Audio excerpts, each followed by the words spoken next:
So shout out to What's your Josh guys' Baker. names again? Oh, yes. I don't want to forget them. No, I you're good. want to be a douche. Run it by me again. I'm Fabian. Fabian. Yeah. Jared. Jared. Yeah. All right, cool. I just don't want to be a dick. No, And hey. you're like, hey, we already shook hands. Like, what happened? Dude, I really appreciate that because I'm forgetting people's names left and right these days. And what's your name again? Haley, Jared, Fabian. Yep. Thank you. Yeah. I'm so bad. And Well- you're Joe, right? Yeah. Perfect. Jared Don't is worry, the I've- one to call people by the wrong name. Present. So I've literally done that on a podcast It's human nature. that we aired. So, It's better cool. that way. You gotta own it. right? I mean, Don't be some jabroni and cut it out. Yeah. You gotta own it. I did own it. yeah, Kinda. no, I mean, hashtag no I edits. made up a quick excuse, but I did own it. All right. Shout out to Josh Baker for making this all happen. Yeah. Yeah. He kind of put us together. So Chris, I was really excited to reach out to you when you told us what you were doing and that you were doing it out of your house. I immediately Are we starting? Is this good? We started a while ago. We're already in. I immediately went to my computer to go Google you and what you were doing because I was like, how weird can you get with vinyl, right? Yeah. And it was pretty weird in the most beautiful way. Yeah. Um, Tell so people I'm important on the internet. So that's the only place that it matters. It truly The internet is, is right? forever. Life is temporary. But yeah, that we let's- know of. Is that a T-shirt? That we know of. You know, It can be. the grid's gonna go down. I don't know. It probably will. I'm just saying stuff. Oh yeah. But yeah, go ahead and introduce yourself. Give us a little bit of background on who you are, what you do, why we're talking to you today. Yeah. My name is Chris Banta, and let's see here. 6'2", 185. Those are my stats. They are. ASL. Yeah, that's right. Yahoo Pool. All right, gotta go back to 7th grade. But no, I run Romanus Records. It's a pretty highly custom vinyl label. Make a lot of kind of just crazy weird wax, and then even our normal stuff, like our just baseline stuff, is always going to be splatters or tricolors or whatever. And then let's see, I buy and sell and fix vehicles. I work with Josh a little bit over there at MOKB. I'm in a band. I'm in Brother Oh Brother. We tour quite a bit. I think that's all the main things I do for finances and stuff. What about not for finances? Yeah, that's what I was gonna ask. Well, the thing is, most of what I've worked towards for finances, are things that I want to be doing. Was very important to me. I was definitely a product of the 90s. College was still in that, hey, you're going to go to college and get the job you want, and that's can still happen for sure. But my mindset has always been you got one life to live, and if you're going to work, at least be doing something you want to do. And so I've always kind of been in that realm. Other than that, I'm an Indian boy through and through, so ball is life, like basketball, because I'm not a tool, and I really like wrestling. So wrestling's dope. I love that T-shirt. Thank you. HBK. You know who that is? Oh yeah. Shawn Michaels. Sweet Chin Music. Yeah. It's good. I've got my WWE It's days delicious. and WWF. I know my wrestling. Who's your favorite wrestler? Um, Okay, let me back this up. Who was your favorite wrestler in the 90s? Well, see, I hated wrestling as a kid. It's the weirdest thing. I despised it. I love sports of all kinds, but once I got older, I was actually a grant writer for a while. I've done a lot. Yeah. And I was working for this K-8 inner city kids program, actually pretty close to here. A shout out to Westminster Neighborhood Ministries. And grant writing was really starting to suck on my soul. I was new to it and learning, and it was brutal. But so what I started doing was I listened to Macho Man and Ric Flair promos in the background, just as I was typing all these things out, and it would just make me laugh. And I'm like, man, Ric Flair, you're so ridiculous. And I type. And so I got out of that, and then I started my band Brother Oh Brother, and my buddy, who's now my best friend, Warner Swopes, is the drummer, and he used to like wrestling a lot when he was a kid, but he got out of it. And then we were just on the road and would talk about old wrestling stuff, and I was like, you know what? Let's watch a pay-per-view. Look, let's make a plan. And so we did, and that was in like November of like 2014. It's weird that I remember, but like now it's just like we made like a blood pact, and now we just like watch way too much wrestling. I went to way too much. I'm going to WrestleMania this year. Where's that at? It's in New York. Oh, so man. Madison, what was the MSG? first pay-per-view event that you got? Was it no Royal Rumble? No. We watched a real just week one, and then like now I watch like Japanese wrestling and independent wrestling. It's all Do you know Graham Brown? I know the name. I know I'm friends with them on Facebook. He's a Japanese wrestling aficionado. No, New Japan's the business, man. New Japan rules. It's really good. What's it called? New Japan Pro Wrestling. I didn't know that. It's amazing. I'm telling you, it's incredible. It was I think it was Survivor Series. Okay. I think a Sting showed up like at 59 years old, and then got injured like 5 months later and remembered why he was retired. Yeah. Wait. Okay, no, I'm confusing my promotions here. I thought Sting was in like he was in WCW, and then he did Impact, TNA, but he came back. He came to WWE. It's a big deal. I mean, for a brief moment. Okay. They all have been everywhere. Yeah, true. You got to get me off this wrestling tangent, or this podcast will go nowhere fast. So it's part of the deal. Yeah, right. So you brought up school. Like, what was that like for you? Where'd you go? What were you studying? I went to the best college in Indiana. I went to Indiana University and loved it. Had a blast in Bloomington. I went to school for social studies secondary ed. My teaching license has lapsed. But yeah, I mean, I had a blast. So many friends, did a little 5 for a couple years, and met my wife and many other women down there. And but like, yeah, so we met down there, broke it off, and then like 4 or 5 years later, she was getting her master's, and I was like, that's hot. Education's hot. And like, life worked its way out, and yeah, shout out to my wife, speech language pathologist, and shout out to IU. Heck yeah. You got Haley laughing over here. I love it. It's good. That's what it's all about. Smiling's where it's Yeah. at. Laughter is important. That's right. And so where does your world intersect with vinyl? I mean, music obviously had some portion to do with it, but how did you get your start there? Yeah, so I was like a vinyl collector myself, and I remember like so many boys and girls. I went to Third Man Records' first ever record store day, like party that they had when Third Man was still just like brand new, and I was always like, man, it'd be dope if my band someday, and this was a fictitious band, didn't even exist at the time. I was like, I just would love to have my stuff on vinyl. That just seems cool. And I just got into collecting and really into old hi-fi and different things like that. And then my band, we got some wax and our first little 7-inch, and I was like, oh, this is dope. And then I would see some innovative releases from tons of labels, whether they were majors or indies or whatever. And I just kept thinking, like, man, I felt like there was more that could be done with insertion records, if that makes sense. So I remember when big promo came out for a liquid filled record. It was like kind of like one of the first. Was it the Rob Zombie blood filled like clear? No, that vinyl? was they did. That's Flaming Lips. Is that who did yeah, that? they did Okay. 10. They did 10 of them. Oh, maybe they had a guitar. Maybe Rob Zombie had a blood filled guitar. I think that's John 5 is like guitar player. Yeah, he's a weirdo. But like, what year is this that became a thing? I mean, I think the first official liquid filled was probably.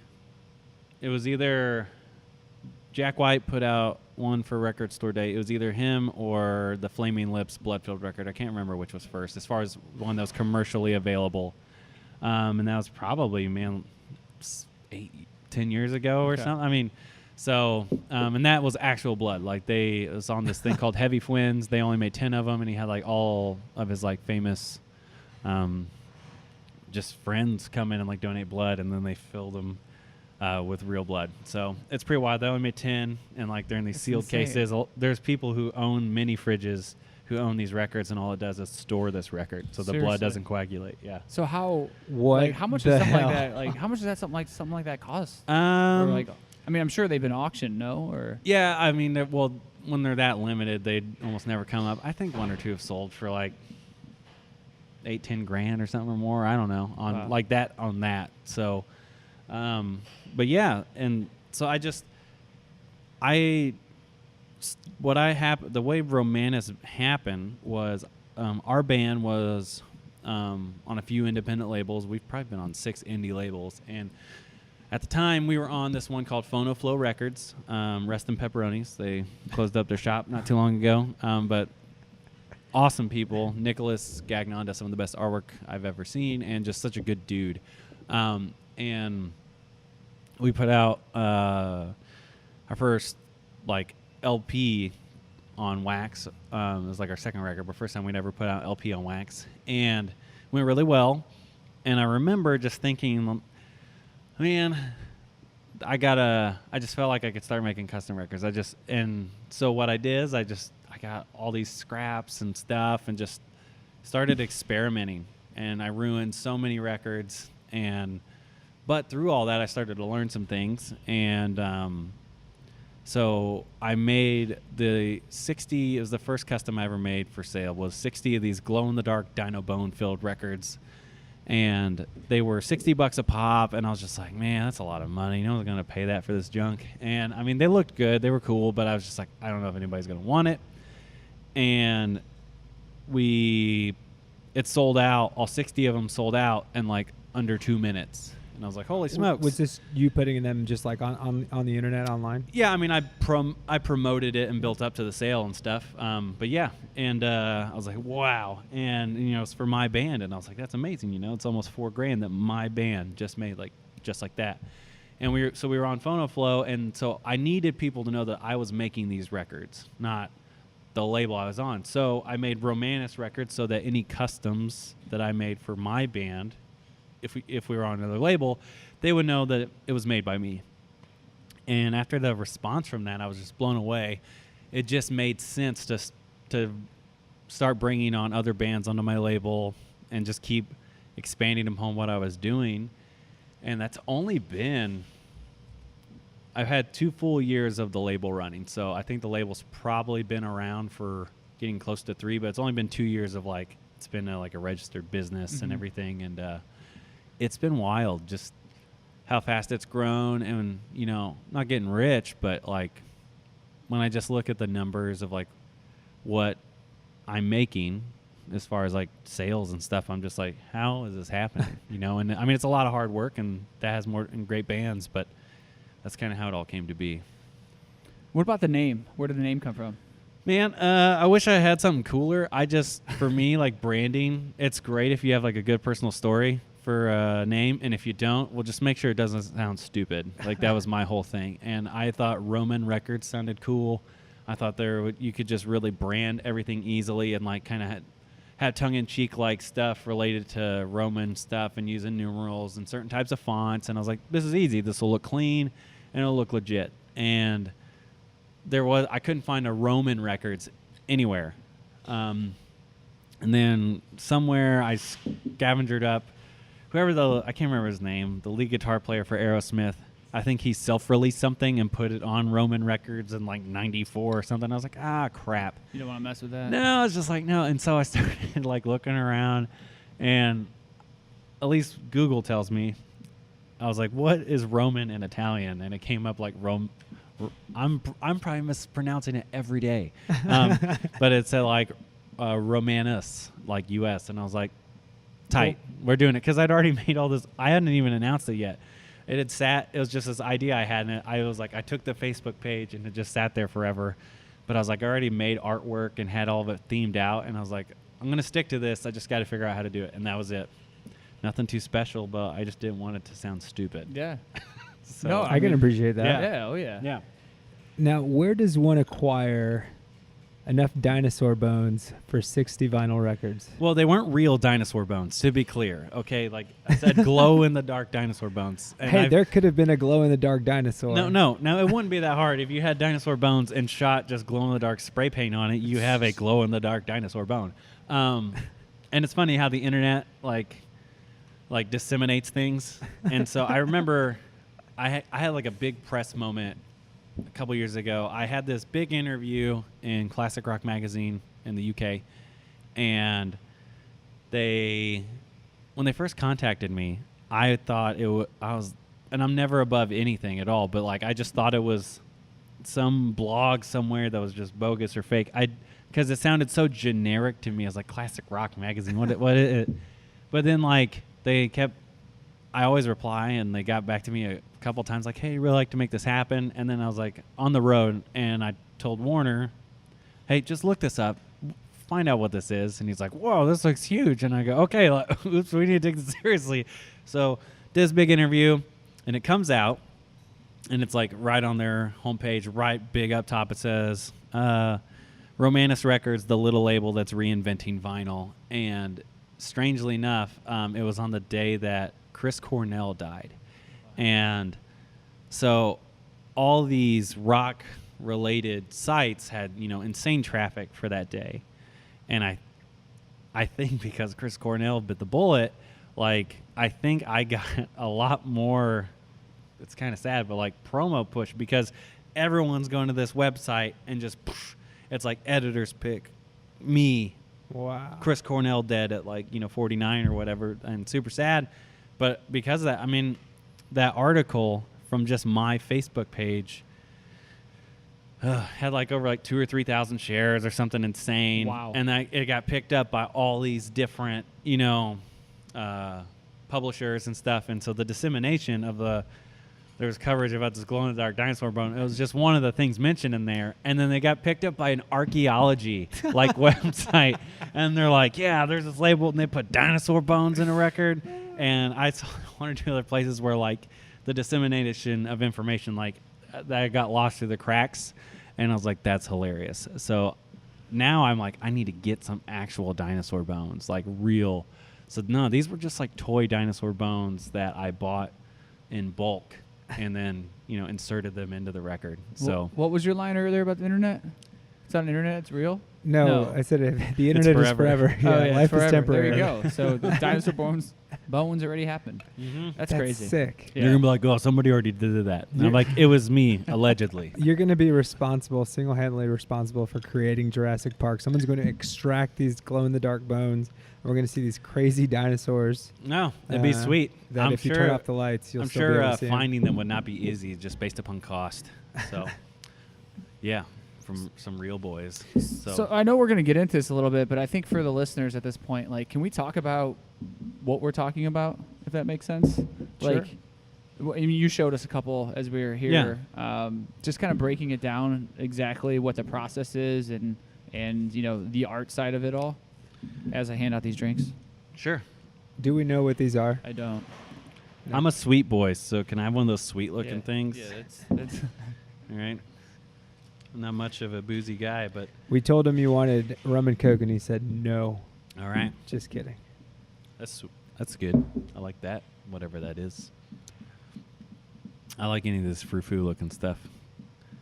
Ain't no shame in that.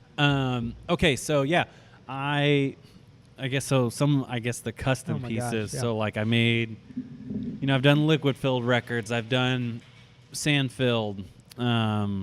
I've done some that are more holographic. I made the world's first LED records. To this point, I'm the only person on earth that makes LED records. Vinyl. We're talking about vinyl records, Mhm. not record-breaking records, You're right. right? So, I mean, before we even get too far down that path, how did you even, where did you learn to press just normal ass black wax, right, to create a vinyl record? Well, I think I get lost in so that transition. I don't have, a pressing plant in my house. There's not a boiler sticking out in my backyard or something. So it was just learning how to work with plants and things like that to set things up a certain way. And then for me, just learning how to do things without the help of a plant. And so much of it was experimentation. So the process of how I make these, I always tell people, is the dark arts. Because you're in this weird little world I'm living in, your processes and how you do it is kind of like everything.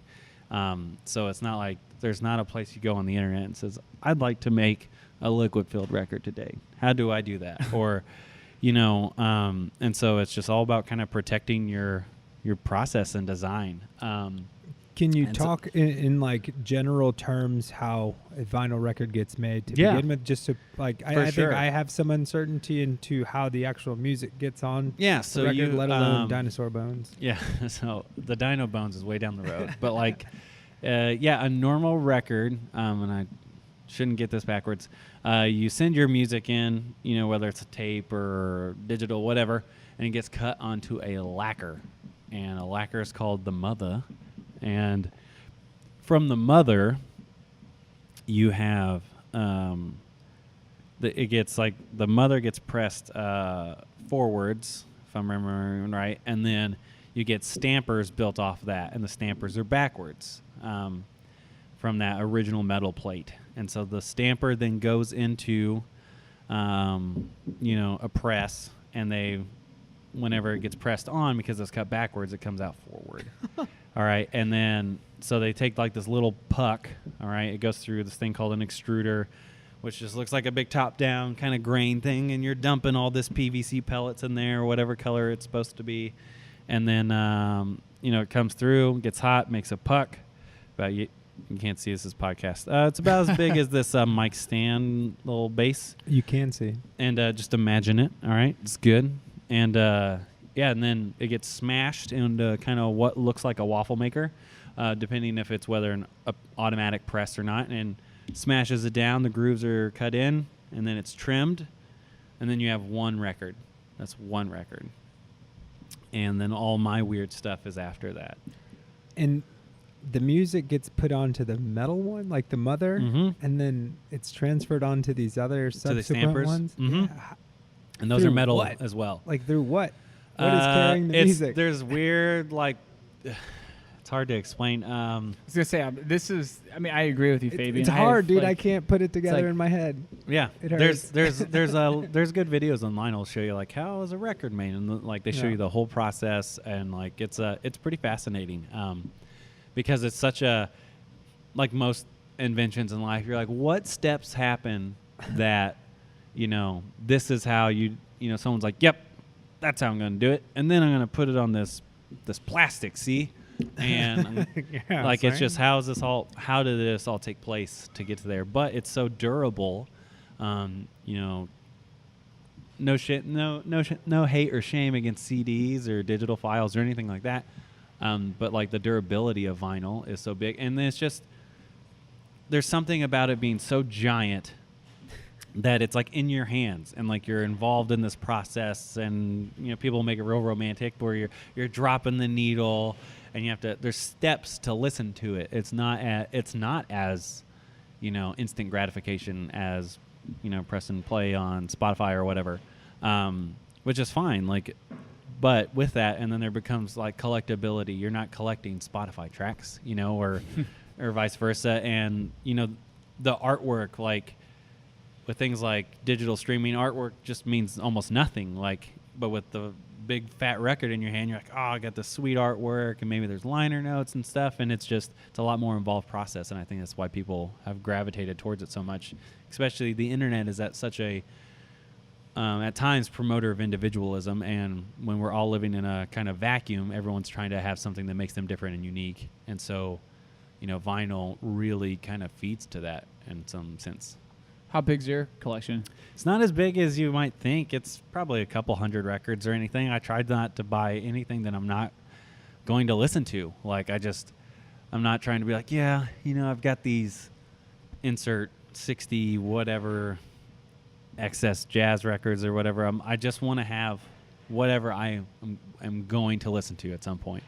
Unless I have a few collector pieces and stuff, but that are more, have great value and stuff. But the weird thing is about when you make all these weird custom records that, are selling for sometimes hundreds and hundreds of dollars, your desire to have another really weird release sometimes isn't as big because you're like, I could just make that. and so it just takes away from it. It's kind of like how people, the thing that you do the most, whatever it is, is sometimes the most neglected or whatever, a guy who I don't know, like details cars for a living, has a dirty car, you know, or whatever. So, yeah. It's like that Alanis Morissette song. Which one? Ironic. Oh, gosh. Oh, God, I can't believe I even laughed. I can't believe you didn't know which one I was talking about. Maybe I'm not as funny as I think I am. I used to have the record, so I know all of them. I doubt you have any records. Yep. Yeah, you're right. I think my parents love me enough not to want me to listen to Alanis Morissette for shit. It's probably true. My parents didn't love me. So. Were your parents lovers of vinyl? Were they collectors? No? Nope. I've got 8 brothers and sisters, and just a weird dude, I guess. Like how I just, you know, I got into it, and I've got 2 sets of parents, 2 moms, 2 dads, and my stepdad and mom. My stepdad especially, he's like super big into classic rock and like really liked Kiss, and that helped me to kind of get into just the rock mode. And then that, you know, I think through some of that, that's what led me into vinyl, honestly. I remember he had such a big classic rock CD collection, and I would just burn everything he had, and I'd roll around in my Pontiac Sunfire just blasting Boston, feeling so dope.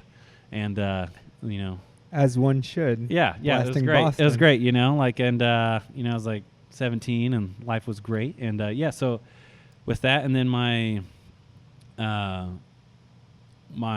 and my stepmom, which is where I spent, you know, most of my childhood, they split time with me, all here in Indiana. And man, they listen to like, you know, like a cappella, like gospel music and stuff. And so like I was just like this odd duck, I guess, but yeah, everybody made it work.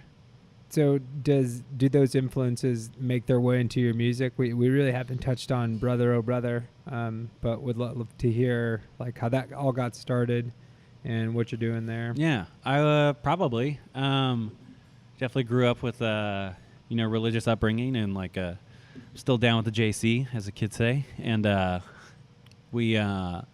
there's definitely, I think, some of that, like the spiritual side of music a lot of times, especially like older stuff, like had a lot of like kind of it was real related in like early blues and like call and response and like stuff like that, like stuff like Reverend Gary Davis, dude was born blind and would still like sing about, you know, like how good God was to him and stuff like that. And so when you hear that, whether you're young or old, or whether you're even believing it, like it does affect you, because you're just like, wow, that's so powerful to, you know, for people to have that kind of outlook given circumstances. And then oh, I'm so sorry, puppy dog.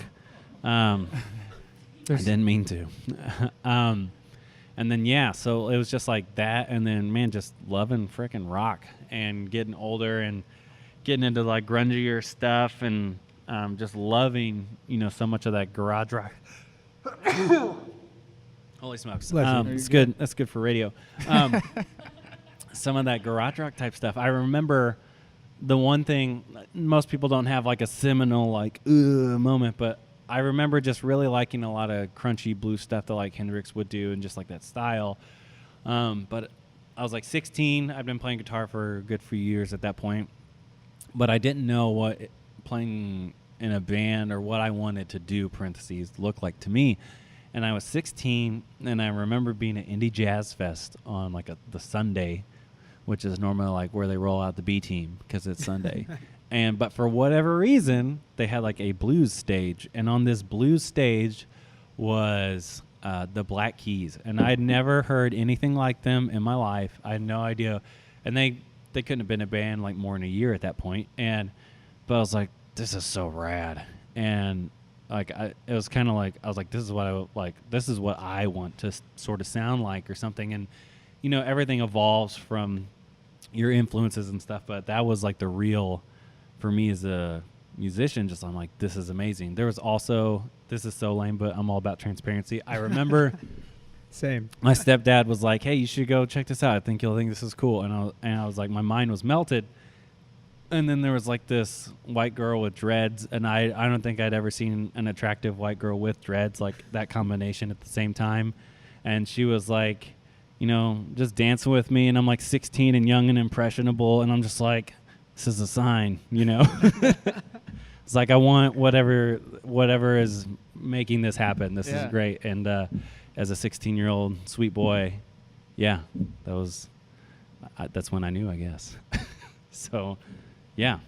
And then Brother started somewhere between 4-ish years ago, and we started out as a 3-piece. We had a bass player, and then after like 6 months or something, we had life stuff just happen, and I was like, all right, let's just stick it out as a 2-piece, see what happens. And we loved it, and we have just grown and grown ever since, and been lucky to just tour a decent amount all over the U.S. and got to play like both of Jack White's Third Man locations and just stuff.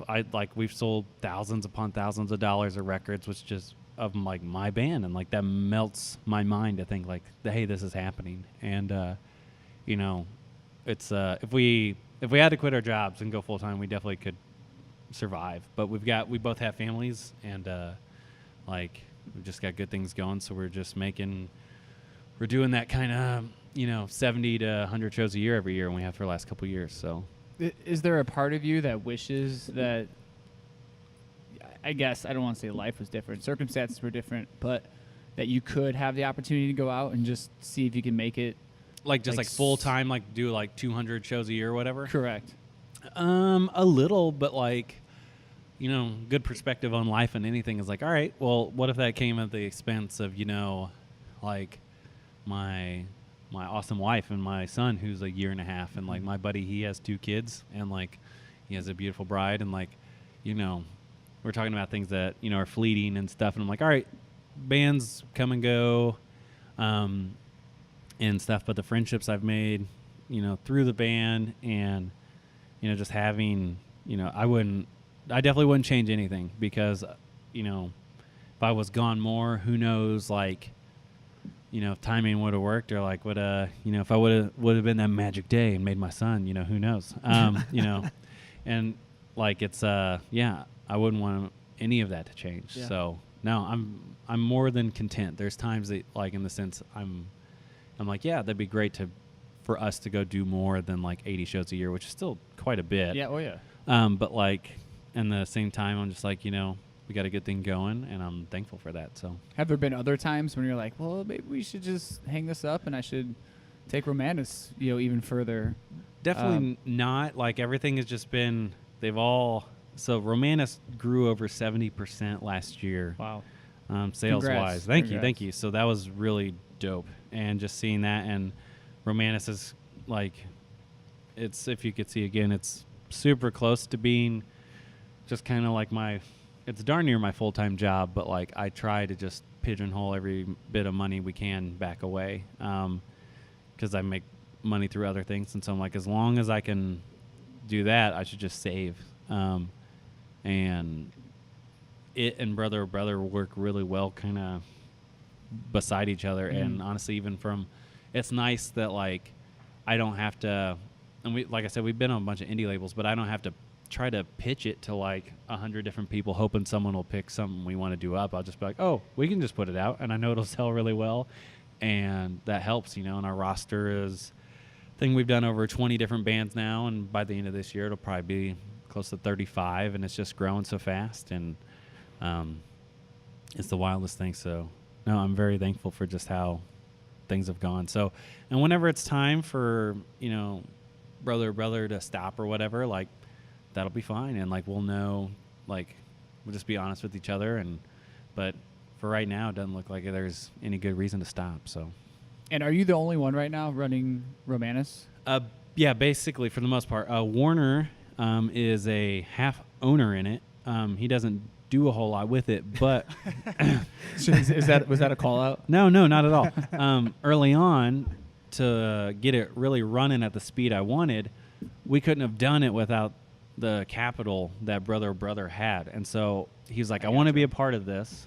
And I'd already done some things. I was like, all right, well, if you want to, Brother money's got to be available to roll into these things, to get it off the floor. And if you'll do that, you can be half owner, because like you're touring, you being with me and us playing shows, that helps the business just as much as you doing something else. And he's like, yep.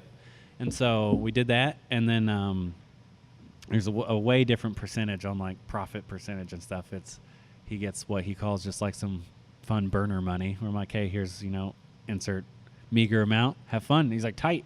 But like wrestling tickets. Right. I mean, it's paying, like, it definitely paid for us to go WrestleMania and stuff. So, Yeah. but most of it is, that's like 90% me, probably. I do have a guy who this year has grown, really good friend, Daniel Robertson, who he's like my part-time employee, and he's been super great. And occasionally I'll have friends that I will hire out for some like remedial stuff where I'm like, hey, I need 100 of these mailers filled out.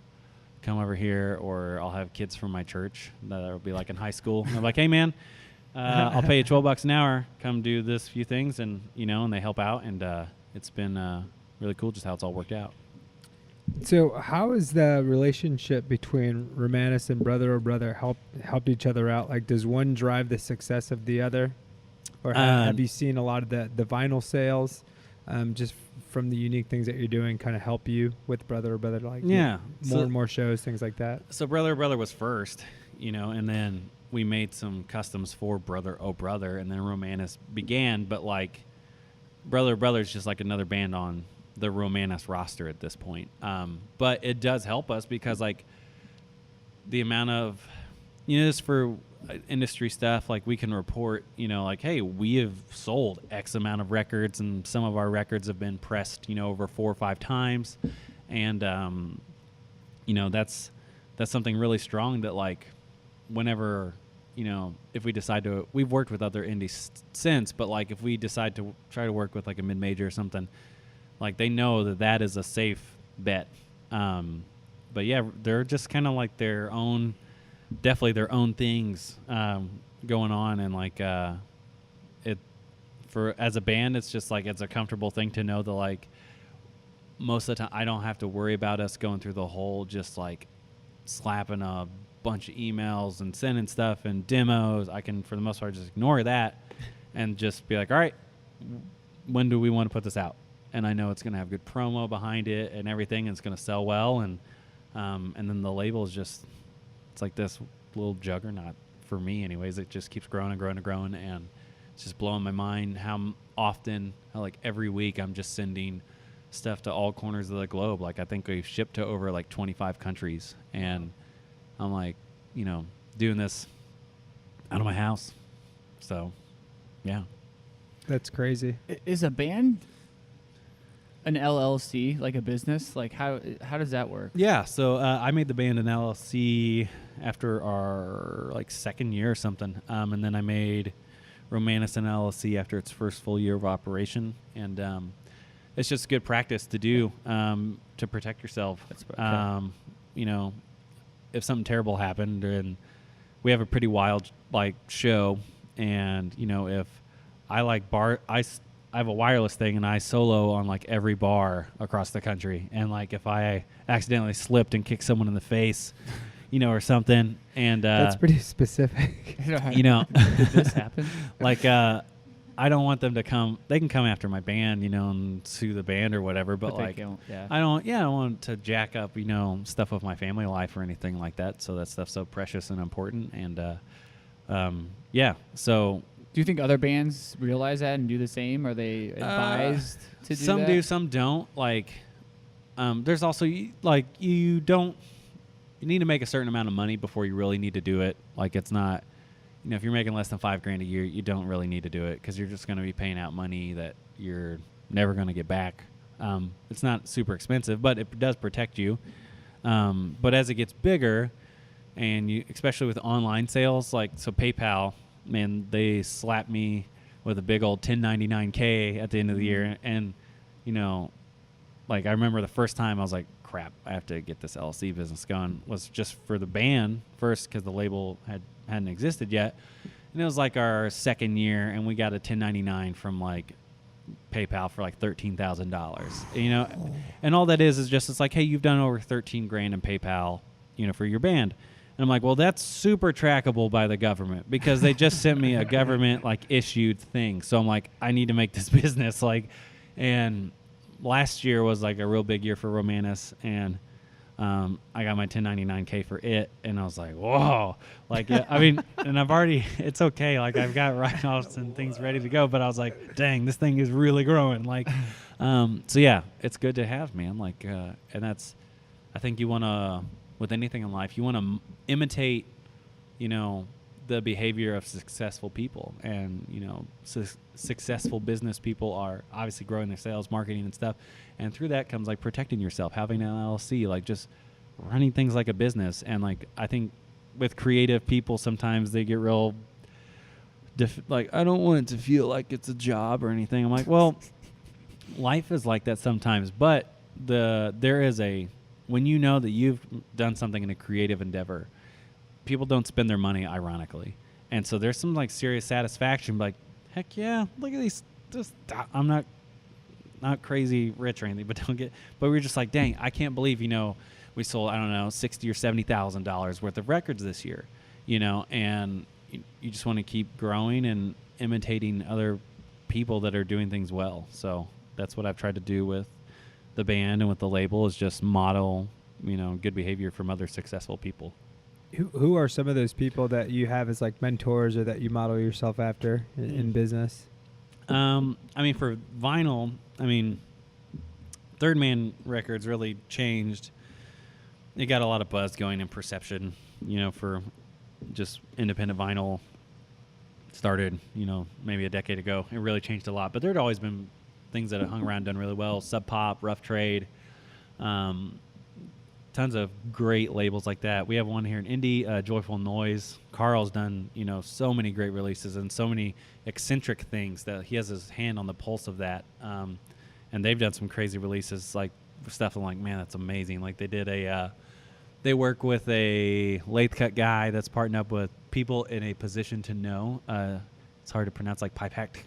But my buddy Mike Dixon out of Arizona, he's like the lathe cut king of the U.S. And so he's helped them. He's done some weird stuff with them. Like they did a release with the drummer from the Melvins last year, and they had this cymbal that was like a 6-inch, and it was a real cymbal. Like Sabian made them these cymbals that were like 6 inches in like diameter, and then they cut music onto that. Whoa. And like I was like, man, that's amazing. That's pretty sick. Would it still play as a cymbal too? Yeah, wow. If you wanted to bang on it, yeah. I mean, it would ruin the record part of it, but for sure you could. Yeah, it was like the smallest hand crash like you've ever seen. Like,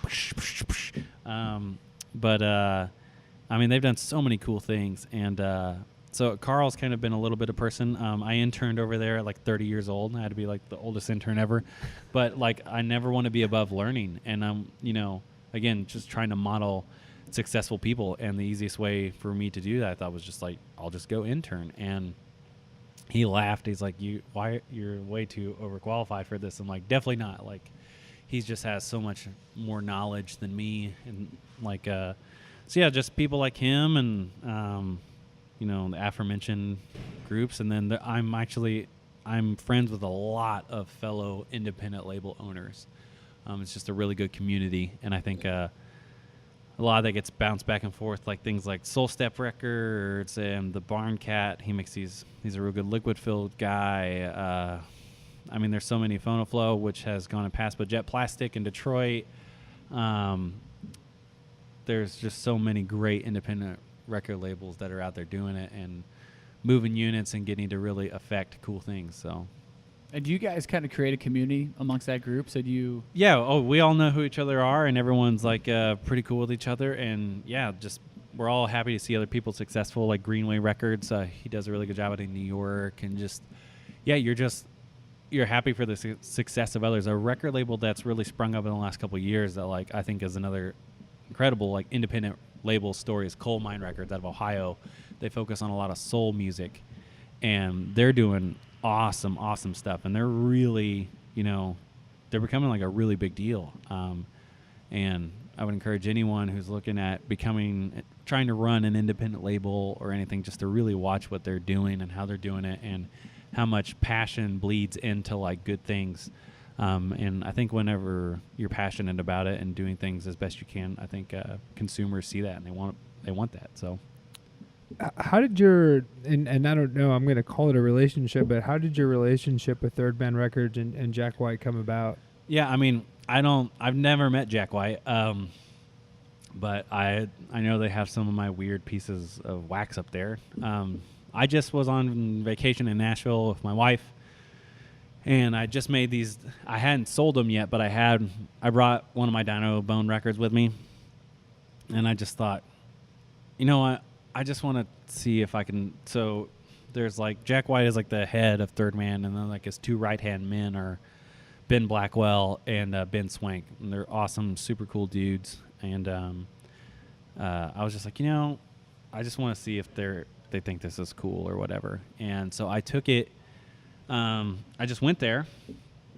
And I said, hey, is Ben Blackwell here? I've got something, that I think maybe he'd want to see or whatever. And she's like, oh, what do you got? And I pull out that glow-in-the-dark Dinobone record. And she's like, you made this? I was like, yeah.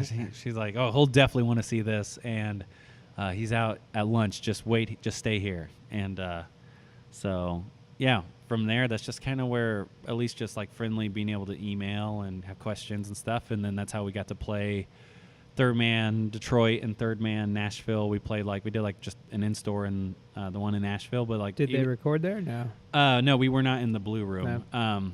But and Detroit was so new they weren't recording bands off that stage yet. But it was still just such a cool moment, just because they're people that I respect, and I've got like friends that work there now, and just that's just how all that got started, and like. I have so much respect for what they do, and like they've just brought so much awareness to so many bands and vinyl, and they're like legit. They're working class heroes for sure. So, I mean, they're definitely getting big. They are big, but they are still a very innovative DIY mindset. Like, let's make it happen. Let's be creative, group of people. So. Yeah, I love that they've got a presence here on Record Store Day, which is always cool to see their truck. The Rolling Records. Yeah, to see that out here. And the last time I was in Nashville, I finally made the trip out there. It's overwhelming the amount of stuff that they have branded. Oh, yeah. It's like they just opened up the catalog, and anything you can put your logo on, they literally have it. No, for sure. And like I think some people could be like, oh, it's like selling out. And I'm like, no, like this is just smart business. And like, anyone who's having good business practices and treating people well, like I want them to have the most success they can possibly have. And like, and whenever you develop such a culture of collectability and just respect, like people are like, yeah, could you, make like a bottle opener? Could you make something weird? Could you make me some booty shorts? Whatever. And which I think they had in like a baseball jersey. Yeah. And So, but I thought it was cool. Yeah, one of my friends does actually a lot of their screen printing. So, I don't know how. I don't know if I was supposed to say that or not. I want to say his company because it's amazing. He's someone you guys should interview. Are they indie based? He has been, but they're in Bloomington. But it's called Axis Apparel, and AXIS Apparel, and he does screen printing work and design for tons of huge brands, and such a self-motivated killer dude and good friend. His name's Logan Keith. Couldn't suggest him enough. He would be fascinating, because I think he's a fascinating boy. Where do you see yourself in 5 years? Hopefully with one or two more beautiful kids, just hanging out with my hot wife, still hopefully having cool hair. We'll see.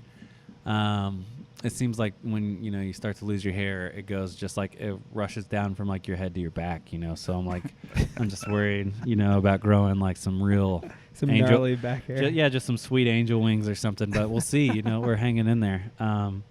So hopefully that part doesn't happen. But beyond that, man, just like I hope the label, if it can just keep growing, don't have to grow 70% every year. If it could just grow, 20 to 30%. Or 10% every year. I mean, it'll be at a more than full-time capacity. Do you want to bring on more people? Yeah, of course. Helps lower the burden of just doing stuff, and then that's part of any good business and economy is learning how to delegate, and that makes things smoother, and you provide better customer service and customer care, and the more I'm able to do that, the more I can delegate some of just the shipping and stuff. And I do a lot of that now, but will allow me to just continue to focus more on even more marketing and more time to experiment. I've got 3 or 4 things that I'm just like dying to try out right now, and I can't because I'm still finishing other orders. But the time it's coming. Like we don't have another release coming out till like April, and then we're gonna have a wave of them. But I like left myself some time in there to like try some things, and some things that I've been like, all right, these are on the back burner. Like I've got to try these because in my mind I'm like, someone else is going to think of it first, and so I just want to do it, and I just want to continue to try to innovate and just make beautiful releases. How long is that process? Like idea to like creation? I mean, sometimes it'd be idea in the car, and if I have time, like I'll get home and like I'll just get to it, and sometimes it works, and other times I'm like, oof. The nice thing is that like over time I've built what I'd call like some base processes for like how to make these custom records, and so that speeds a lot of stuff up, where I'm like, all right, I already have my my own sealing ways that like seal these things and make them strong, and some different ways to do it depending on what I'm working with, and then just going off that. But there's a couple things that like, I mean, the LED record, I had the idea for like 8 months, but I just could not figure out how to get power to the LEDs. And like I thought about batteries, and I was like, well, if it's internal and the batteries die, then it's just like, all right, it's good for maybe 6 hours and then it's done. And I'm like, that sucks. That's not going to be a strong selling point. And then I looked in like rechargeable technology, and I'm like, that's way too expensive, or I at least don't have the money to develop into R&D for that. And so I'm trying to look at things, how can I do it? And then I was like, it's got to be rechargeable somehow, some way. And then I was like, it came to me, I was like, I'll just start drilling into records. And because I'm like, no one would be dumb enough to think like that's what I'll do. I'll mutilate this record and then make it clean, and that's how I'll do it. But as soon as it came to me, I was like, oh man, and we were like in Wisconsin, and I was just like on tour, and I knew as soon as I got back, I mean, I started ordering stuff right away, and then it all got there in a week or two. It all had to come from China, and started doing some tests. The first ones looked real rough, but it worked, and I'm like, all right, this can happen. I need to tighten this up. And then once I got it tightened up, like I started just teasing it out, and then went from there. Do you plan on training someone else to like scale the custom side of things, or is it something like you want to kind of keep close to the chest? I want to keep it close to the chest. Part of what is, and there's two things. I am definitely not the only person making custom records. There's people who work at the plants that are making custom stuff, and I've got good relationships with multiple of those people, like Wax Mage Records. They're incredible. I think they make the most beautiful, just like pressed records from the factory I've ever seen. But yeah, just you want to keep like, I mean, I only have probably 2 or 3 people who actually know how I make the things, and like they had to like sign like confidentiality agreements, and like, but I do like, when I have like certain base processes where I'm like, hey, you all do this. The big thing for me is right now anyways, like I have kept the final processes where I just always do it, because I don't want any of that to fall back on someone who's a friend, where I'm like, I trained him to do something and maybe it got shipped out and it was done poorly and it breaks or whatever. I don't want to be like, hey, you screwed that up and that was, $70 and you screwed up 10 records. So that's $700. You owe me $700, or whatever. Yeah. I don't ever want to be in that kind of place. And because normally all the crazy custom stuff sells out right away. And so you can't replace it. I can't make more, because I don't typically keep a back stock of any of it, because I want to be transparent when I say there are 50 of these made. That's it. Like, I really mean it. There are 50 of these of this one weird type, and that's it. Do you keep one behind every time? I try. I'm not good about it. I've definitely sold my own copies a couple times to like help someone out who really wanted it, and then I'll get like 1 or 2 repressed and make myself, another so I can have it later. But I always try to take care of a customer, and and then the other thing is, some people, will want to start a label and they'll think like, oh, just make these custom things and that's how you can't survive on that. Like, you can't make a label out of that. And so like your splatters and, just your regular wax is where your real measurable growth is. And we've gotten lucky that a lot of the weird stuff helps with marketing. It almost markets itself, and then that brings interest to everything else that we're doing for these bands. And so I try to keep some of it close to the chest for sure. So I've had people will talk to me. One guy, it's like, hey, I've got a warehouse, and they do duplication stuff, and I know if you trained them like they could do it, and they could do it well. And it crossed my mind, but it's not something, it takes away from it a little bit if it's, instead of like 150 really weird records or 50, I'm speaking only about the really custom stuff. If I'm like, yeah, there's 1,000 of these things, it just kind of takes away from it a little bit. I mean, there's certain bands that is more than worth the merit. I've had conversations with the Flaming Lips and different people, but I'm trying to keep it, I guess, collectible a little bit. So for now. Well, no, that was loud. There was somebody that we talked to, and it was either on our show or I pretended to be talking to them when I was listening to somebody else's show. Does that happen a lot? Possibly. It's good character the trait. lines get blurred between actual conversations that I have and ones that I just listen to. Be sure to put that in your Tinder thing. Like pretends to listen to you, listens to others directly. Do you still use Tinder? I've never had Tinder. I'm just messing around. Me either. Never had to, baby. Damn it! Now it I'm was forgetting where I was simpler going time. with this. You were talking about a fake conversation. Yeah, but there was a point behind that, like on the limited availability of what you were doing. Like I think there's a romanticism about that, right? For sure. And like that, obviously that's the selling point to it being a collectible, where once it is getting mass produced, you kind of just lose all the luster there. A little bit, right? yeah. So it's always trying to find the balance, of like what the market is demanding, both upon price and availability and everything else, and but also just there's nothing wrong with turning a profit and making some money. And when you're married or whatever, if I was doing all this stuff and never making anything, like my wife, and God bless her, but she'd be like, I love you enough to tell you, like, this is stupid. Like, these are cool, but you're just losing money all the time, and like this is just a bad resource or investment of your time if like it's a constant drag or something. So how do you price things?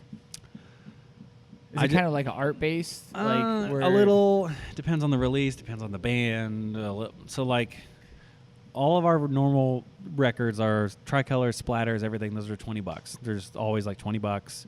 A 7-inch is like $8 or $10, and then customs range between $50 to $95 is the most I've ever charged. I've never wanted to go over $100. Bump that price. See, but that's like greed talking. That's like you just said profits. You shouldn't be scared of the I'm word not profit. scared, and in that range, I'm still making a decent bit of money. And like Netflix just bumped their price. And then bands are still making decent money. And like one of the big things for me is it's more important from a marketing standpoint if people think that stuff is selling quickly, that they need to be ready to buy it, than it is for you to like only capitalize on the people who are willing to spend the most money. If you're pricing out people, you're never going to grow. You're just going to have a core base that can afford it. And if they start to be like, I'm kind of bored with this, like you're really going to be hurting. So you always want anything for me when I price is like, especially on the customs, I want it to be able to be seen as an investment piece where if they buy it, they know, hey, worst comes to worst, I can know a bare minimum I can get my money back out of this, but ideally I'll make a few bucks. And that's better for, I think, from a selling and marketing standpoint than it is to try to squeeze that extra $20 out of someone where I've always, when I started, I was really important to me not to price people out. I've had jobs since I was like 14, and I remember, being at Wendy's and being 16, I would always want 16-year-old Wendy's me in a normal situation, be like, all right, $80 is a lot for a record, but I can find a way, I can sponge it, I can scrounge it up, ideally, versus me being like, oh, sorry, I know this music may mean way more to you, little kid, or maybe a guy who's kind of tight and than someone else, but I'm going to price it, $200 for this thing, and tough luck. And was that trial and error? Did you always just go into it that way? I just always went into it that way. I just never wanted to. I wanted just to do the things that I would want to see out of people, like, as far as like, what would I be willing to pay for this and feel good about it, or what would the market bear, and just, not want to be a crappy person, I guess. I think Jared will get some enjoyment out of this question, but what's secondary market on your records? Have you looked into that? I was literally going to answer my next question. I knew you would. It varies, man. I've seen, it, some it's based upon time. I mean, let's see. I've seen a couple people pay over $300 for a Brother record, which is pretty cool.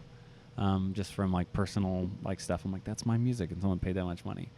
I think the most I've seen anyone pay for something was like $425 for something. I've seen people have stuff listed for like $700 and those are your custom pieces? Yeah, and like I'm like, you're never gonna get that. That's stupid. and they don't. Yeah, but like, and there's certain things too where I'm like, do you get salty about that? No, definitely not. That's good for my business. Like Yeah. that shows like that to potential new buyers or people that own these pieces. They're like, hey, this is something good to keep. But I would say in general, the cost, if whatever the custom thing is, it's probably, double, the cost of what they paid, or maybe a little less or a little more depending on what it is. So, and some of it is about like with anything, when these King Gizzard LEDs, they were, I think, $90, and some people missed out.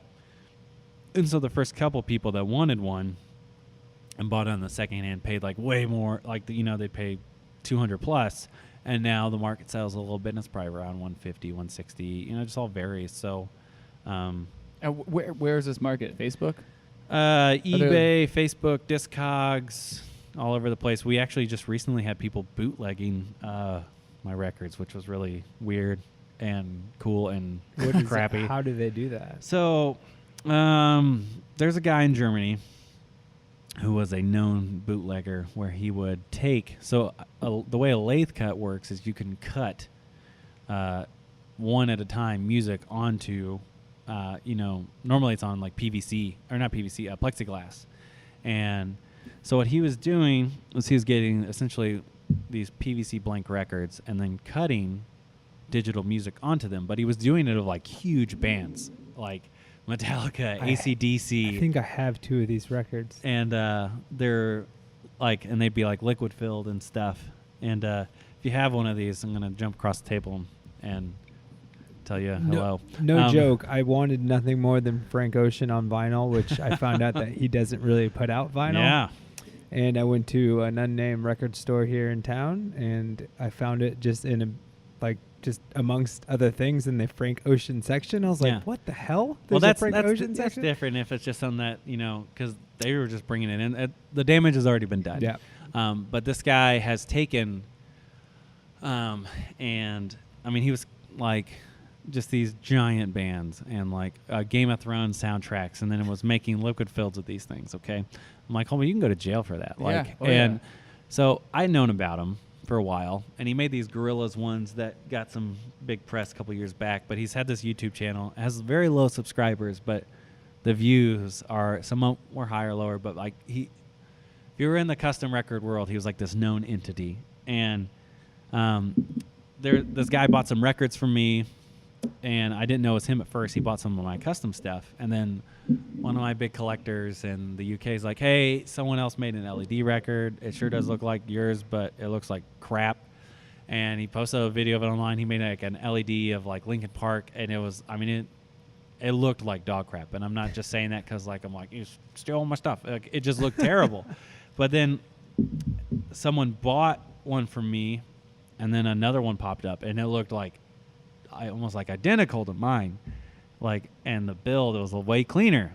And then I was like, all right. And so, but I can't do anything about that. But I was like, all right. And then this dude bought a lot of stock of my records, and he was buying numbers that were indicative of he was gonna potentially resell or bootleg these or whatever. And I saw on eBay, sometimes I'll just periodically check like Romanus, like completed auctions and stuff attached to my name. I'll be all right. Thank you though.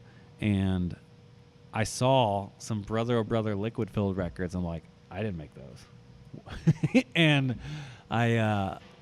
so I put out a thing, and I had his email. And so I sent him this email, and I was tactful, but like I basically like just blasted it, and then I put it all over social media, the email I sent him. And this was like last week. Oh, wow. And like this guy's disappeared from the face of the earth, and like everything that he made is like gone. And it's so funny though, someone who bought the bootlegs of my liquid fills of my band, those are now up for sale, and they're like double the price. They're like what he was even selling, and I'm like, this is hilarious.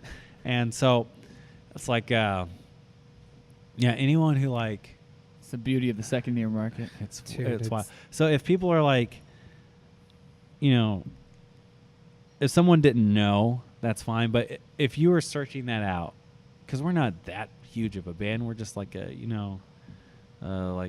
mid-level regional for the most part or whatever. And I'm like, all right, if you're searching this out, like, you know what you're looking for. And so anyone who buys that stuff or bootlegs or anything, like, dude, I'll be like, hey, you'll never get a custom from me ever. And because it's just bad business. Like, it's just not, and I'm not like a huge, like, just art is pure kind of dude, but like, it's just like, hey, it's more illegal. Yeah, it's stealing. And the big thing is I'm like, hey, you're bootlegging me is one thing, but like you made bootlegs of like AC/DC. Like their legal team will come like smash down your door. Like, like, and so in my brain, I was like, I feel like I'm doing this dude a favor. Yeah. Like, and I was like, it'd be really cool if we just saw an underground label from Germany pop up and start making really cool stuff because you clearly have some skill. So I was like, I doubt it. We'll probably see a ripped off Aerosmith, greatest hits, liquid filled record probably first. Yeah, this guy needs to go look up, intellectual property and understand. He knew. He just didn't. And he would like, these records would be for sale under like VHSs and stuff. So like you'd have to really know what you're looking for. And like, it's wild though. Wild stuff. So people are crazy, man. Like I said, internet. Well, I mean, forever. That's what this episode that is just, crushing me right now is the fact that like here you are in Indianapolis, Indiana, internationally known in a industry that many people don't even know there's a secondary market for customized vinyl or just vinyl in general, and it's kind of crazy. It is a weird world that I live in. Like, I don't know. In certain places, like it was cool. My wife, she just lives with it, so she doesn't think too much about it. But like whenever some bigger industry people were like just blown away by what I was doing, and like she was just with me, she was like, "Oh, that is cool." She was like, it was cool to see so many people like freak out and like light up about it, and because it's like anything else, like she just lives with it, and like like our big kitchen table, like, sorry baby, I've got like 40 LED records on there. I just need them there right now. Okay, like we're gonna eat on the island today. Sorry, like this is all happening at your house too, right? Yeah, this is my house. Yeah, and I'll tell you one quick story. So it's all about I have these my first attempt at customs I ever made. They're terrible. They didn't work. They look like dog crap. But I kept them. I had someone offer me a good amount of money for them, and I almost sold them. I was like, no, I should keep these. And this was before the label had really become what it is today. And so I was in this apartment above a screen print shop, and it was actually pretty, for what it was pretty sweet. I live in Franklin, Indiana, by the way, to be clear. Franklin for life, okay? But I'm just in Indy all the time. So, and I was experimenting there, and I kept those things. And then the label, we moved into another apartment. We were looking for a house. We moved in with some friends, but we didn't want to buy a house just to buy. We wanted to make sure, where it was a good investment. And so my friend's house at the time had a real leaky roof, and I had helped him a little bit. But when it would rain, like we just took up the entire upstairs of their house, rented that part out. And so we had like our bedroom, bathroom, and then there was like another bedroom that was like our living room. Well, when it would rain, and that living room was where I was doing most of my stuff at the time, when it would rain, we'd have to put out these buckets and, pots and pans and stuff. And I mean, it'd be 8 or 10 of them. And sometimes, it'd really come in. And they eventually got their roof fixed, and it was great, but it was like right as we were moving out. And I remember one night I was making these razor blade and gunpowder filled records for this band called the Ghost Wolves out of Texas. And man, I had to take over like 800 razor blades out of like cardboard, and like I didn't cut myself once. I couldn't believe it. And then like I like finished like my last record, and I cut myself with some scissors like super bad, and I like couldn't believe it. Anyways, so there was just one night, man, it was really raining like really bad. And there was, I mean, it was a constant pop, pop, pop, pop. You hear all these drips. It's like music. And I'm just making these things. And in my brain, I'm just like, humble beginnings. And so somewhere I have those original 2 things, and I've been meaning to get them, mounted in my, I now have like a room in my house that's like all dedicated to, the business and stuff. And that just says humble beginnings because, man, it's wild how it's gone. That's awesome, man. It's more fun that way. Yeah. So shout out to the leaky roof. Yeah. I'd have to like call my wife. Like I might be up in Indy, wherever I was working at the time, and it would start raining, and I have some of these things out, and maybe they were curing. I'm like, baby, get out the buckets. Like that one right above the mini fridge, like it's a gusher. Like get the towel out. Make sure all the records are moved. And like it was, I mean, it's a gusher. it was the craziest stuff. And so like, yeah, it's out of my house now, and like I think it's a testament to like I've had other people that run small businesses. I'm like, man, until you have to like get a physical location that you have to pay for, don't do it. Like there's, be smart about your business. Like I know that feels good to be like, all right, this is the place I lease. All right, well you spent, $1,500 this month on that. And like, if you could just do it at your house, like party on. So I'm going to add on to our house soon and just make it bigger, I guess. So very cool. Got to make room for them babies. That's the baller move. Yeah. So I can work in my, my undies there. I can't. I mean, I guess I could if I had a lease space like in Indy. True. No one's gonna stop you. Yeah, but like, what's up? Hey, this is it. I need like one of those work just like a worker's like apron, and so that like you would think like it would just look like maybe I'm wearing like short shorts. Yeah, like a suit. But when I would turn around, it'd be like that like doctor's gown kind of look, ass hanging out. Yeah. It's a good move. I got a good bet. Should we transition into the drinks? Yes. Okay. So Haley's got the key.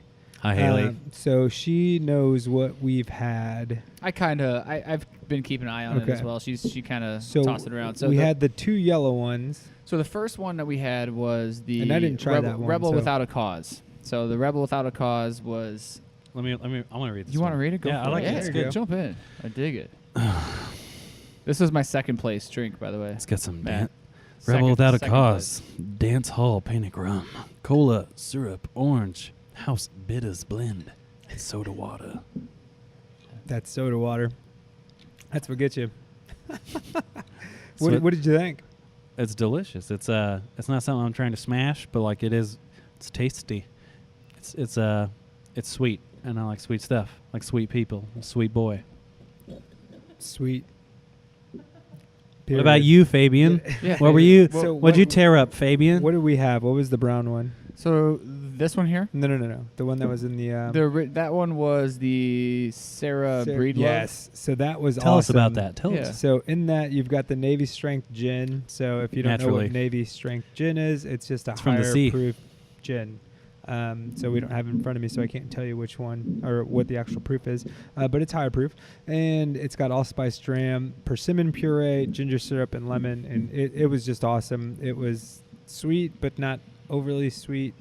Almost. You got after it, so it must have been good. Oh man, yeah. So something about that persimmon puree and the ginger syrup almost came off like a tamarind. If you've ever had tamarind, I don't know what that means. It was awesome. So that was really Chris, good. you and I are on the same page because I don't even know what tamarind is. I'm a man of simple taste and simple pleasures. How do you know Navy Strength Gin? Did you learn that recently? Yeah, I've never heard of it because before. I know Matt. We're at Sailors. 8th Day. Oh, the idea gosh. of Sailor drink, so it's hey, just like big shout out to 8th Day Distillery for allowing us to record here and providing us with all these wonderful drinks. So these drinks that we're talking about are cocktails from 8th Day Distillery, and Matt kindly brought over the Navy Strength Gin. So let's read this here. 57.5 alcohol. That's a sweet label. I haven't seen this one yet. Look how pissed that dude is. Yeah. He's like, I'm old. That's artwork by not a lot of chicks on the sea. Ron Luhorn. Oh, really? Who was on the Yeah, he was. Shout out alumni. It's a lonely life. I can't do math right now. So what's that? 115 proof. Sorry, 57. Sorry, Haley. And then you can talk about the other two. Yeah, so actually my favorite was the Anything Goes. It's aged rum, cane syrup, and house bitters. So it kind of looks like a old-fashioned, essentially. So you got like a rum old-fashioned. I don't know. I'm assuming that's what we were shooting for here. But that was definitely my favorite. And then it was the Diane Chambers? Diane Chambers. Didn't we talk about that already? No, we talked about. Oh no! So this one here was Diane Chambers. So this is a house rum, pear juice, lime. You should try it, Haley. That almost tastes like a what is that other drink? A pina colada esque. You should. What's orgeat? Orgeat. Come on, all right, bro. Orgeat. Wow. It's all good, dude. Don't have no shame. Just own it, man. I'm owning it. Just Indiana it up. Like you don't cover your mouth. It's all good. All right. And rosemary. I know what rosemary is. Are you sure? Orgeat. Rosemary. Let that southern Indiana wind just trickle down your face. Orgeat. You know? How you say it? Orgeat. What is that? Dude, I don't know. I just know how to pronounce it. What's orgeat, Matt? Almond-based simple syrup. Almond-based simple syrup. See, this is the reason why we do this podcast is to teach people something. So I just learned something. And to shame you. Well, you can shame me all you want. I own it. I'm from Indiana, so there's nothing wrong with Indiana. I got no issue. Okay. I agree. I will fight somebody. Born and In raised. this empty building. Jared, let me have another sip of yours because I think this one was my favorite. Anything goes. Yeah. It is delicious. Anything goes. And then that their whiskey I really love. Yeah. I'll put it out there. It's my favorite local whiskey. Ooh. Bourbon whiskey. Anyway, so moving on, we'll move on to Rapid Fire, which is brought to us by this week's sponsor. No, it's this month's title sponsor. Who's that, Jared? It's a month. I don't know who's it. Just You kidding. Naptown Fitness. So Naptown Fitness is my day job, my career. Heck yeah. What I'm wake up passionate about every single day. Right now we're working on our message for 2019, and that is defining health. Health being the 3 pillars: nutrition, fitness, and wellness. Mindfulness. You were Same close. thing. Yeah, I figured that's where that was going. So within those 3 different programs, we have our Naptown Nutrition program. We have our and within fitness, you have our Swift and CrossFit program, and then last but not least, you have our Practice Indie Yoga program, where you got some meditation, some mindfulness, working on some breath work, really kind of done some DDP yoga. All right, shout out to DP, dude. Hell yeah, man. Have you seen that? Diamond Dallas There's yoga? a dude. So he's talking about DDP yoga. Yeah, he's just made it approachable to people. Yeah, and 100%. like just put a lot of resistance stuff in it. And then like with most health things, all right, I used to do cross country and a lot of cycling. Once you start to make it more of a habit, like you're like, all right, well now I want to eat healthy, and like it all kind of falls in. And like he just is much more approachable to someone than like most like personal trainers or something. It's like, absolutely, he's Diamond Dallas Page, all right, like he'll do a diamond cutter, wrestling, woo, like. If people are listening right now and you've never seen or heard of DDP yoga before, go to YouTube, watch some of the videos, and go cry your eyes out. Yeah. Like He was also on Joe Rogan's podcast talking about it. Yeah, he was. Rogan was. He was. Rogan's a fan of DDP yoga. because Joe So there's Rogan. another special. And I call him Was it Rogan because I know did HBO him. have special on I that, don't. or someone had special? Well, on he it? did a Netflix special about the resurrection of Jake the Snake, and That might have been what that's I'm- probably is yeah, that's super what I'm good thinking and about. super bummer at times, but like shout out to DDP. Yeah. I like DDP is not the sponsor for this show. It's actually Naptown Fitness. I feel the bang. And they are our sponsors for Rapid Fire. This is the best ad read ever. No, But this is me putting yoga this is over, perfect. which you do Yeah, provide, yeah. and why that's so important. No, it the is super benefits. important, and So, I'm pumped that you've done yoga before. yeah. So Jared's an approachable dude. All Yeah. right, Jared will help you. By See? default, does that make me unapproachable? kind of. But You don't work there, Fabian. That's Okay. different. It's Okay. true. But Hi, friend. Fabian, rapid fire. What's your rapid day to fire. job now that we know his? I work for a marketing technology company called Perk, so I do sales. Okay, cool. That's Hence cool. the I like that reverse hence rapid fire. the Patagonia vest. You know what I mean? No, actually, I don't know. I'm not sure what I'm not. is that It's because a you're in uniform. sales It's a money. uniform. Yep. Okay. Yep. Money. So we're gonna start off. What are you currently obsessed with? Oh, that's a real loaded question. I On mean, purpose. how dark we want to go? No. Obsessed with. I mean, I'm a car guy. I buy and fix vehicles, among other things. I'm really wanting to get.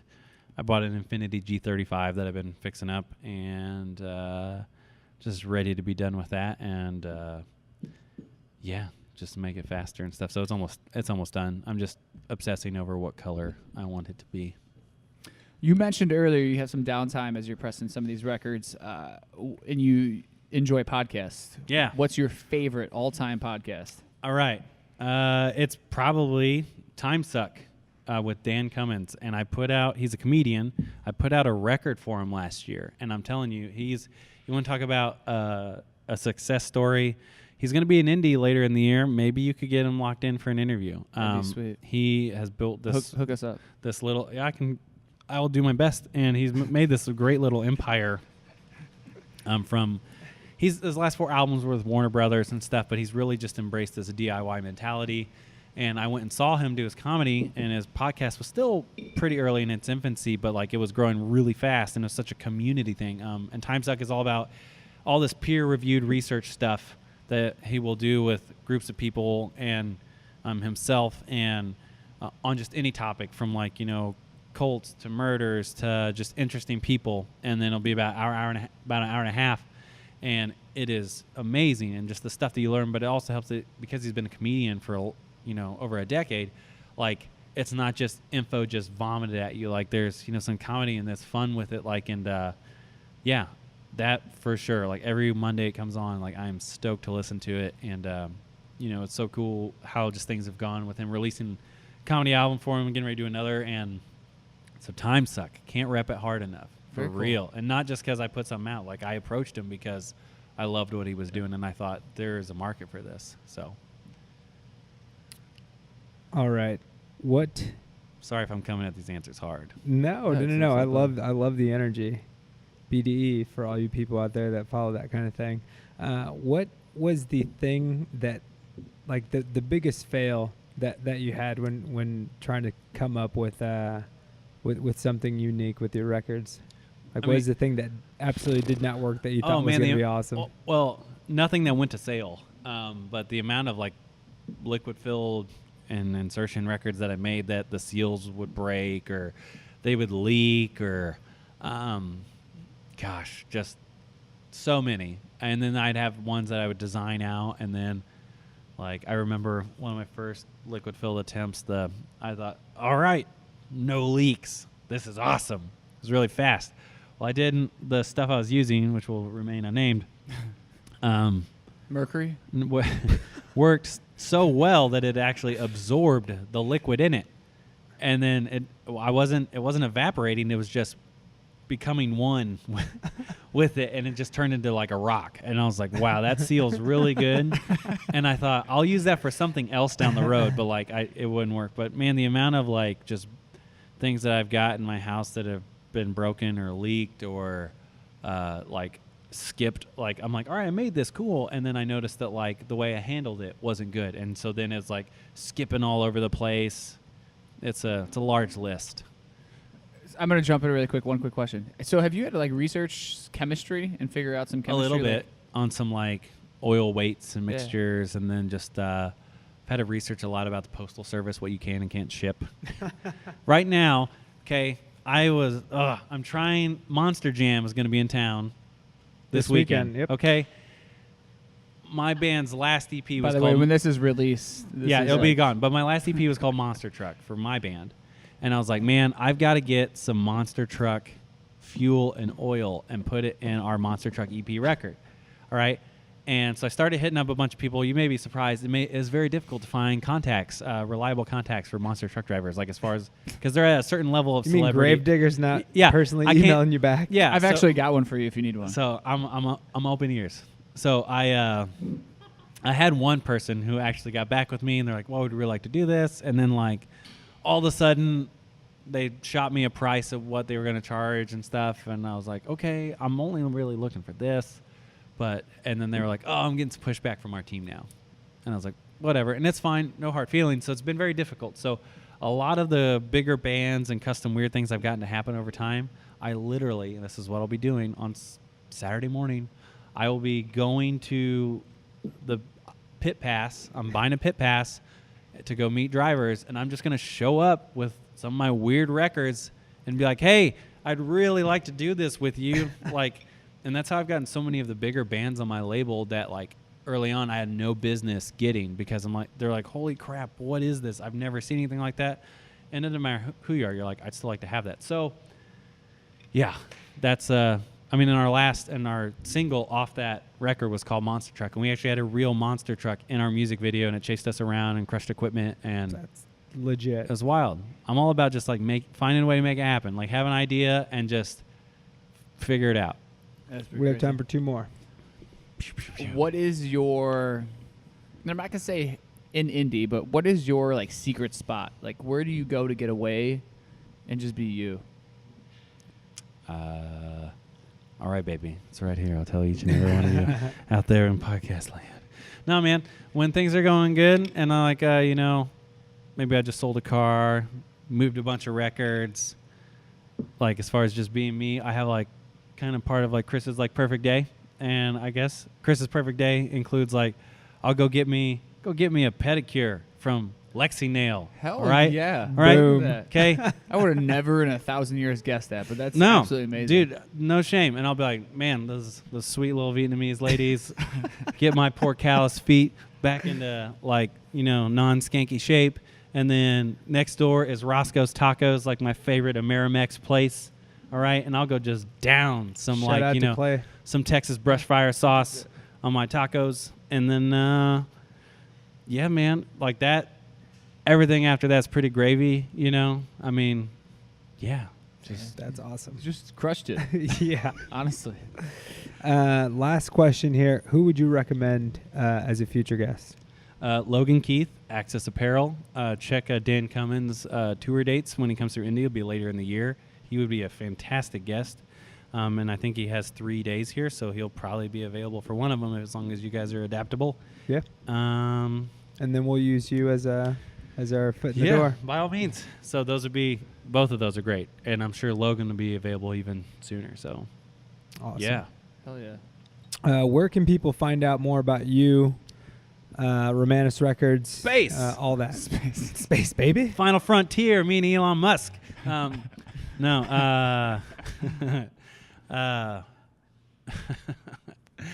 Yeah, obviously. I love Elon, by the way. So. Oh no, yeah, fascinating dude. Really his sphere of artificial intelligence. It's fascinating. It's a really cool insight. Anyways, enough Musk talk.